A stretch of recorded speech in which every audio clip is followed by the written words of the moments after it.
and with other curriculum. And so I guess I kind of wonder, I guess it's more a question for Serena, like why music and why not all the other things that get left out because we don't have time for them, and what the motivation of students to make music has to do with the fact that they're willing to try to do it at that time. And I guess the second question would be, how would this study look different if you did it on music students in college? Because as you know, and I'm in the music department, we don't have even 8 a.m. classes. We don't ever start before 9:30. And so how would your study be different if it was grade school kids or college kids?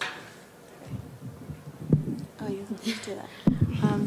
Thanks for those questions. The first one you might have to repeat, but I'm going to talk about the second one first. I started thinking about, after doing all my research, how it would apply to college. And I was noticing research that once students hit 13, their preferences are more evening, and as they grow out of adolescence, they end up being more morning preference. So college might be different. 8 a.m. classes might be possible, but it would have to be the later college years, maybe graduate school or upperclassmen, and so maybe in the future studies would be helpful. I was actually thinking of doing the exact same survey for our department. But and then the first one you said, why music class? Why music is usually early and not other things? Yeah, because I mean, science is still important. You know, it's one of the core classes that they still have. And music is normally an extra thing, and normally either after school or before school.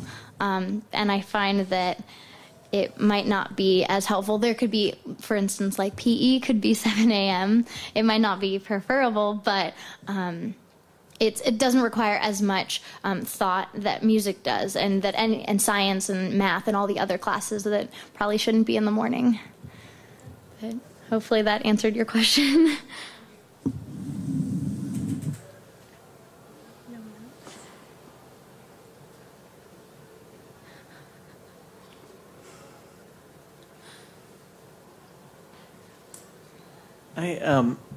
Hi, Pablo again. I had a question actually about both of the presentations because, unfortunately, in K-12 education right now, particularly in schools like in districts like Pajaro, there's a lot of time and investment put into high-stakes testing and math and writing only, and that's a difficult thing because clearly we want to have students that are exposed to a broader curriculum, and it seems like things are going further and further away from that.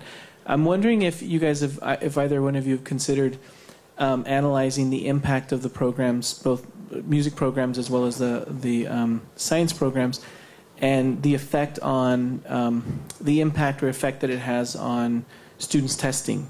Because if you can isolate any kind of impact there, it seems like the programs that are being implemented in schools like Pajaro tend to be able to demonstrate an impact on growth in standardized testing or some kind of learning. So I'm although I don't like that way of thinking, it seems from a policy perspective to be important to then get enough minutes and time. So I'm just wondering if you guys have thought about that, or have thought about comparing some of the students' performance on standardized tests or other measures that might be more widely accepted in a district school kind of leadership discussion. I'll take that. So before I, got set on surveys, I did consider testing them. However, it is a very short program, and we spend a lot of time focusing on mainly just 2 standards. So it would be difficult to have a full-length, segment of a science portion of a test. But a lot of the research that I encountered through this process indicate that a lot of students perform higher on the standardized test scores, and a lot of the previous research utilizes testing to gauge the influence of inquiry-based science instruction. So they're out there. So yeah, I definitely think it's something that could be done with my program.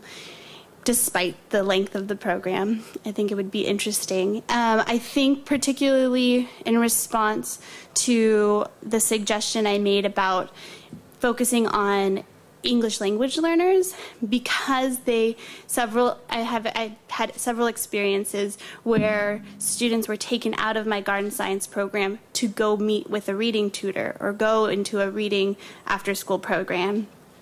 However, I encountered studies that said through the science instruction, their language acquisition skyrocketed through inquiry-based instruction, and those two were tested with standardized testing. So I don't know if that answered, but you want to say something? Do they test science? Or do they test music? Yeah, I'll say something briefly.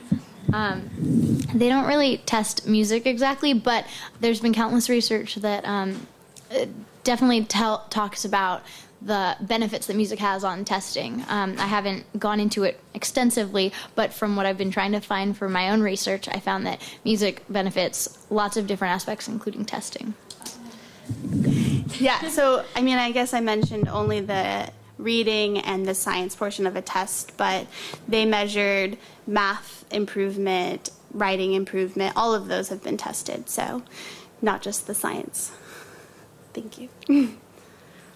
First, great presentations from both of you, and I think you might have just both answered the question I was going to ask, and that was about looking at standardized tests or other measures that have nothing to do with science or have nothing to do with music and cross over those things, and how much just getting students in at 7 o'clock and doing something has an impact on what they're doing, whether it's music or PE or science or whatever it is, and how much just engaging in inquiry, which involves so many different kinds of things, crosses over those fields, and how you would go about modifying what you've done to really get at that. So you sort of talked about that, but if you've got other comments, I just wanted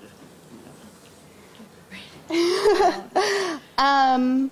So I guess what you're asking is not just focusing on its influence on science or its influence on, yeah, I mean, I guess to add on to what I said in response to Pablo's question, whatever they're doing, at least in the science program, they're applying all their other skills, their verbal skills, their group teamwork building. So I think those could be tested. Their other skill sets, if that answers your question. But I don't know how I would go about making what kind of measures I would use. I would love to incorporate more open response questions. I mean, unfortunately, and if everybody stays for the future presentations, you know, those open-ended survey questions don't get the responses that we all hope they do. But there's a lot of, you know, science is not cool to do. Why? I want to know why those students thought that. So thinking about the type of tools we use to answer our questions is very difficult.